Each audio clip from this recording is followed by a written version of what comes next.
Hermanos, buenas tardes. Vamos a meditar en nuestro texto, el cual es Marcos 14, versículo 12 hasta el versículo 25, la institución de la Cena del Señor.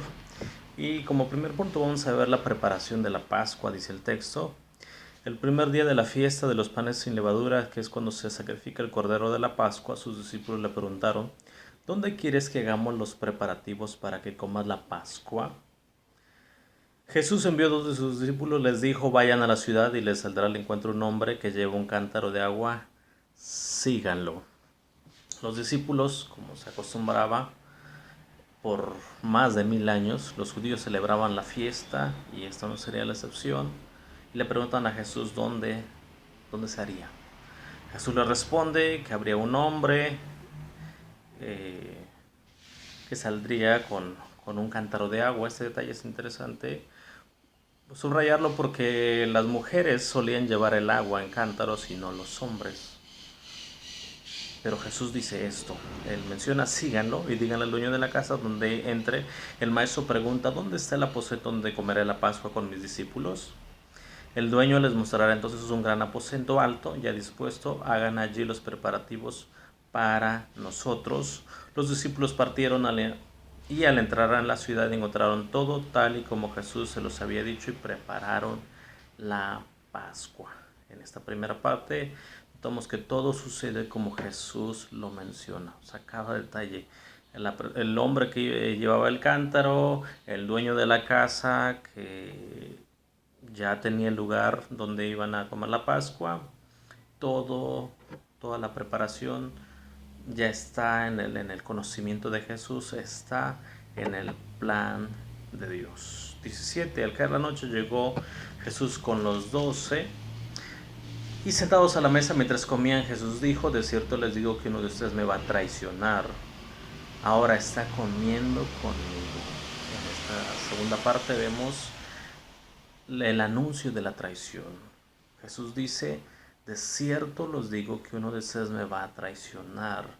A su vez, el apóstol Juan dice en Juan 13:21, o sea, él cita diciendo: después de decir esto, Jesús se sintió profundamente conmovido.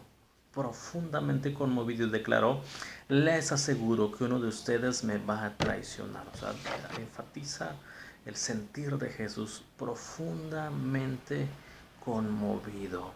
Ahora, Jesús conocía la profecía, conocía los salmos, conocía lo que decía el salmo respecto a este punto. El Salmo 41:9 dice lo siguiente: aún mi mejor amigo, en quien yo confiaba, el que comía conmigo, me ha traicionado. Jesús conocía esta palabra y por eso dice Juan, profundamente conmovido, dice: ahora está comiendo conmigo. Él conoce todas las cosas, como acabamos de verlo en el punto anterior.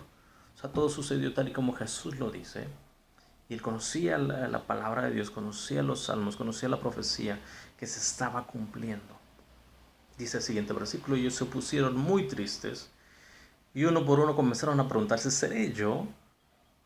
Jesús respondió: es uno de los 12 el que está mojando el pan en el plato conmigo. Es uno de los 12.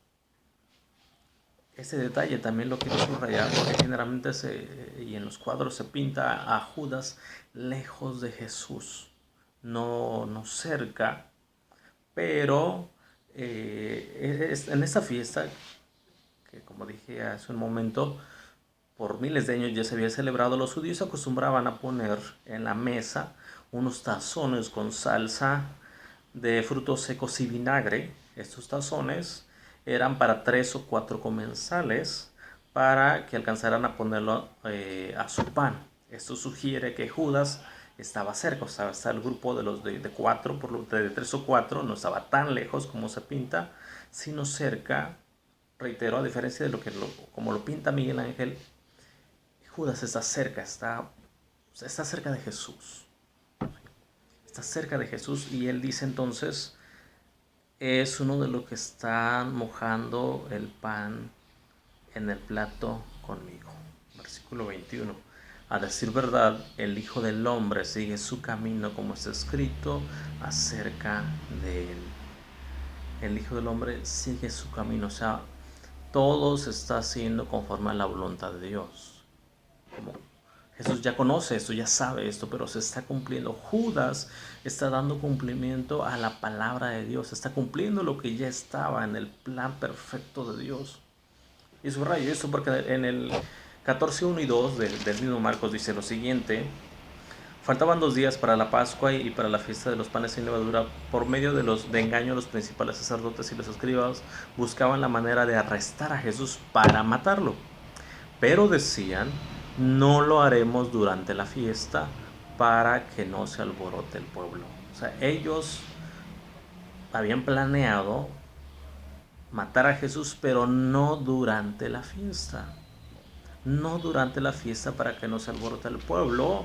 Ahora, notamos aquí que algo movió a los líderes para que en este día, el día jueves, arrestaran a Jesús. ¿Para qué precipitó a los sacerdotes a adelantar su plan? Si ellos habían dicho no durante la fiesta, ¿por qué adelantar su plan?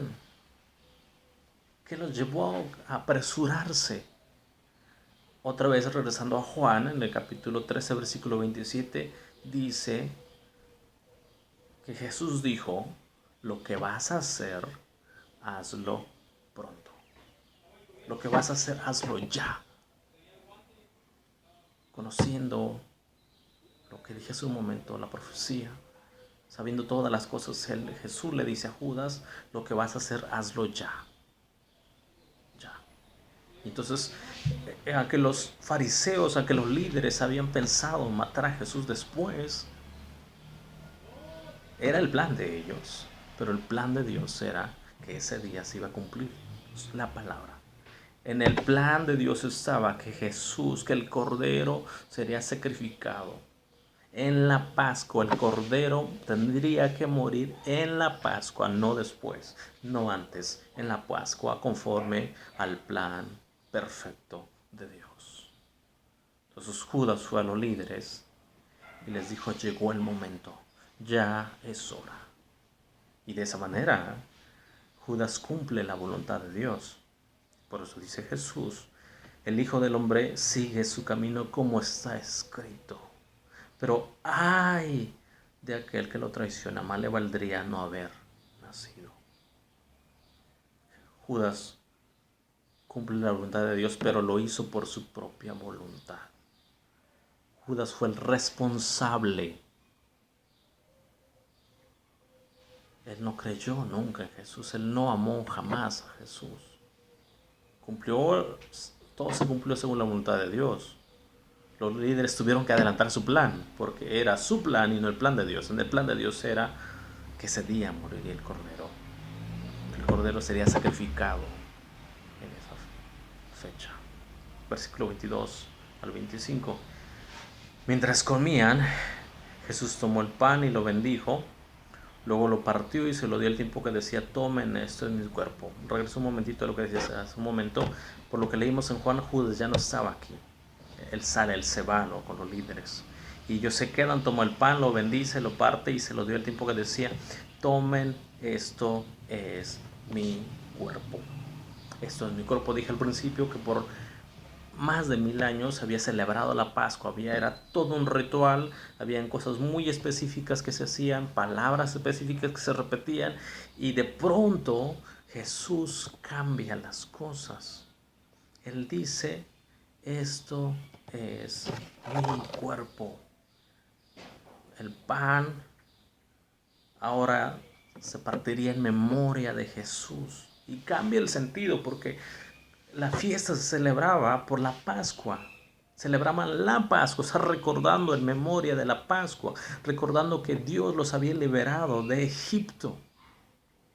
Se hacía, era la Pascua, recordando la Pascua. Pero ahora este evento ya no está la Pascua detrás, sino ahora es la nueva Pascua. Ahora es Jesús.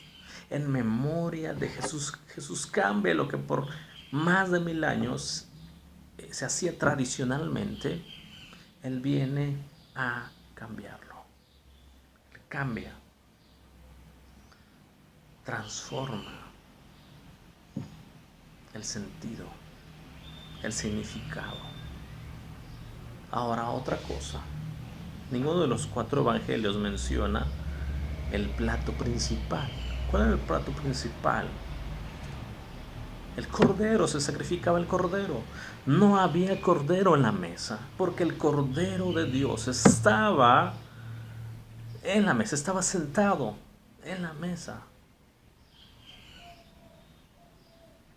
El cordero de Dios que quita el pecado del mundo estaba en la mesa. No hay cordero. Jesús es el cordero. Jesús es el cordero.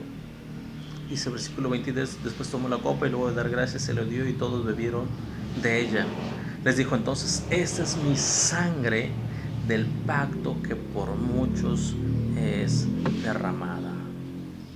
Mi sangre que por muchos es derramada. No dice que por todos es derramada, sino que por muchos es derramada.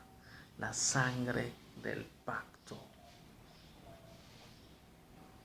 El pacto, cuando se hacía un pacto en el Antiguo Testamento, por ejemplo, en el ejemplo de Abraham, dice que cuando Dios hizo el pacto con Abraham, los animales los partió y se partían los animales cuando se hacía un pacto y los que hacían el pacto pasaban en medio.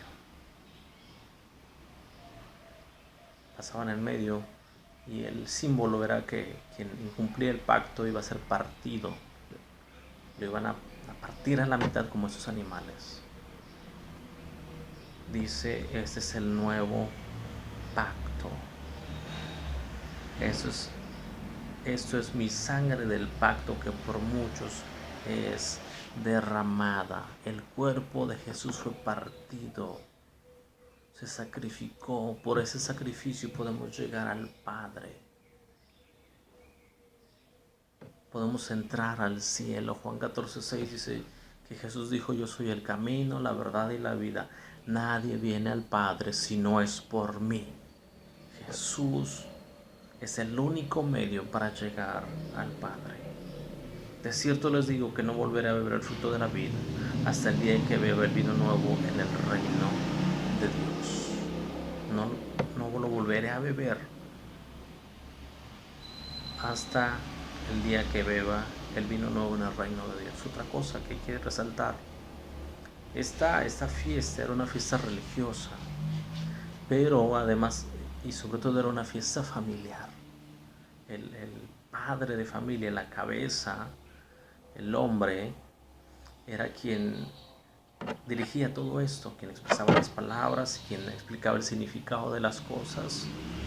Y aquí no vemos que Jesús esté con su familia, ni los discípulos están con su familia. Jesús está y los discípulos están como familia, sí en familia, pero una nueva familia, la familia de la fe. Los hijos de Dios. En alguna ocasión a Jesús le preguntaron, tu madre y tus hermanos te están buscando, y Jesús dijo, mi madre y mis hermanos son los que hacen la voluntad de mi Padre. Y aquí vemos esto. No está la familia física, está la familia espiritual. El pueblo de Dios, el pueblo redimido con la sangre del Cordero. La familia, el nuevo Israel, el Israel de Dios, escogido, redimido, comprado por la sangre del Cordero. Y es lo que recordamos y lo que hacemos y celebramos el día de hoy, haciendo esto en memoria de Jesús y a la vez anunciando su venida, creyendo su venida, creyendo lo que dice al final, no volverá a beber el fruto de la vida hasta el día en que beba el vino nuevo en el reino de Dios. Que también nuestro anhelo sea esperar su venida, anhelar su presencia, participar de esta fiesta en el reino de Dios. Que el Señor les bendiga.